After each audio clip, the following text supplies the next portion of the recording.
முக்கிய செய்தி. தமிழக அரசு மீது எதிர்க்கட்சித் தலைவர் இபிஎஸ் பொய் குற்றச்சாட்டுகளை சுமத்துவதாக அமைச்சர் சிவசங்கர் கண்டனம் தெரிவித்திருக்கிறார். தமிழக அரசு மீது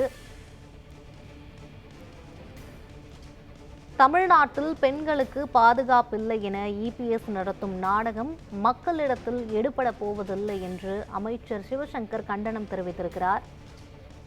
இது பற்றிய கூடுதல் விவரங்களை வழங்குவதற்காக செய்தியாளர் சாமுவேல் எபினேசர் இணைப்பில் இருக்கிறார்.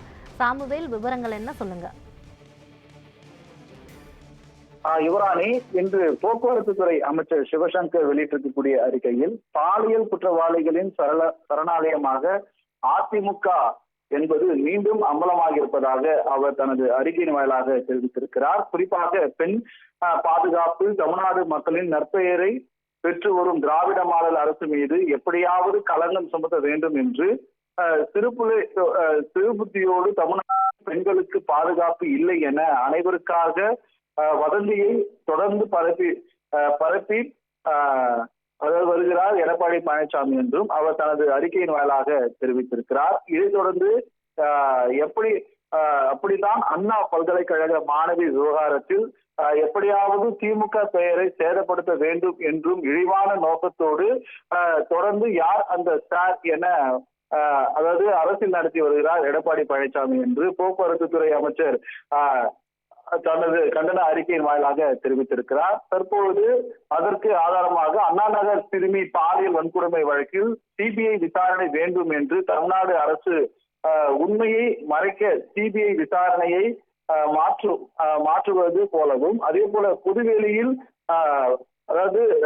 பழனிசாமி அவர்கள் இந்த உண்மையை சந்திக்க வந்து விடுவது அண்ணா நகர் சிறுமி பாலியல் வன்கொடுமை வழக்கில் மறைந்திருந்திட வேண்டும் என்று யார் அந்த ஸ்டார் என்ன அதிமுக வட்ட செயலாளர் தான் என்று அவர் தனது அறிக்கையின் வாயிலாக தெரிவித்திருக்கிறார். குறிப்பாக பொள்ளாச்சி பாலியல் விவகாரம் தொடர்பாகவும், அதே போல ராமேஸ்வரம் குளியலறை கேமரா வைத்த காம கொடூரர்கள் உள்ளிட்ட விவகாரம் தொடர்பாகவும் தொடர்ந்து அதிமுகவினர் தான் இது போன்ற பாலியல் குற்றங்களில் ஈடுபட்டு வருவதாக அவர் தனது கண்டன அறிக்கையின் வாயிலாக தெரிவித்திருக்கிறார். ஸ்டார்களின் சரணாலயம் அதிமுக என்பது மீண்டும் அம்பலமாக இருப்பதாகவும் அவர் தனது கண்டன அறிக்கையின் வாயிலாக தெரிவித்திருக்கிறார். குறிப்பாக அண்ணா பல்கலைக்கழகம், அதே போல அண்ணா நகர் விவகாரத்தில் பின்னால் அதிமுக நிர்வாகிகள் தான் இருப்பார்கள் எனவும் அவர் தனது கண்டன உரையில் தெரிவித்திருக்கிறார். குறிப்பாக அண்ணா விட்டுடுங்க என்று பொள்ளாச்சி பெண்கள் கதறிய குரல் தமிழ்நாட்டையே அதிர்ச்சி ஆக்கினது வழக்கிலும் குற்றவாளிகள் தப்பிக்க வைக்க வேண்டும் என்பதுதான் கள்ளக்கூட்டணி பாஜகவோடு சேர்ந்து அதிமுகவை சேர்ந்த கைவாதங்கள் என்று கொடுமையான நீதியை பெற்றுத்தர வேண்டும் என்றும் அவர் தனது கண்டன அறிக்கையின் வாயிலாக தெரிவித்திருக்கிறார். குறிப்பாக இந்தியா அளவில் பெண்கள் மீதான கொடூரமான பாலியல் வன்கொடுமைகளை நிகழ்த்துவதிலும், அதே போல முன்னணியில் இருக்கும் தனது கள்ளக்கூட்டணி பாஜகவுக்கு கொஞ்சமும் சஞ்சலத்தை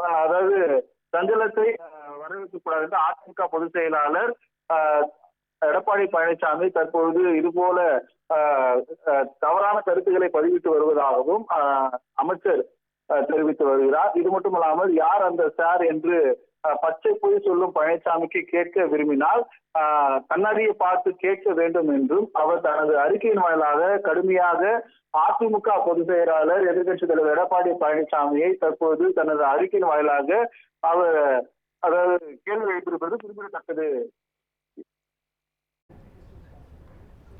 விவரங்களுக்கு நன்றி சாமுவேல்.